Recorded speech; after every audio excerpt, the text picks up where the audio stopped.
যশোরের অভয়নগর উপজেলার নোয়াপাড়া বাজারে ভয়াবহ অগ্নিকাণ্ডে অন্তত ১২টি দোকান পুড়ে গেছে।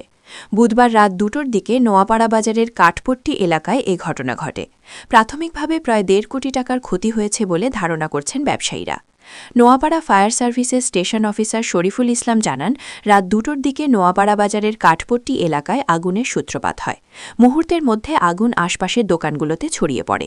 খবর পেয়ে নোয়াপাড়া ও ফুলতলা ফায়ার সার্ভিসের ২টি ইউনিট ঘটনাস্থলে পৌঁছে প্রায় ২.৫ ঘণ্টা চেষ্টা চালিয়ে আগুন নিয়ন্ত্রণে আনে। অগ্নিকাণ্ডের সময় নিরাপত্তার জন্য পুরো বাজারের বিদ্যুৎ সংযোগ বিচ্ছিন্ন করে দেওয়া হয়। আগুন লাগার সঠিক কারণ এখনও নিশ্চিত হওয়া যায়নি, তবে প্রাথমিকভাবে বৈদ্যুতিক শর্ট সার্কিট অথবা পাশের একটি ফানুস তৈরির কারখানা থেকে আগুনের সূত্রপাত হতে পারে বলে ধারণা করা হচ্ছে।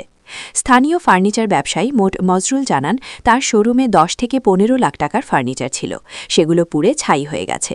চায়ের দোকানদার বাদল জানান, তার চায়ের দোকানে প্রায় ২ লাখ টাকা ক্ষতি হয়েছে। আরেক ব্যবসায়ী ইমরান হোসেন বলেন, এই কাঠপট্টিতে ১২টি দোকান পুড়ে ছাই হয়ে গেছে। পুড়ে যাওয়া দোকানগুলোতে সেগুন সহ বিভিন্ন ধরনের সাইজ করা কাঠ ও তৈরি আসবাবপত্র মজুদ ছিল। আগুনে সবকিছু পুড়ে যাওয়ায় তারা বড় ধরনের ক্ষতির মুখে পড়েছেন। ব্যবসায়ীদের মতে ক্ষতির পরিমাণ প্রায় ১.৫ কোটি টাকার বেশি হতে পারে।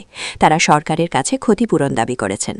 এদিকে ঘটনার খবর পেয়ে রাতেই ঘটনাস্থল পরিদর্শন করেন অভয়নগর উপজেলা নির্বাহী কর্মকর্তা ইউএনও শেখ সালাউদ্দিন দীপু।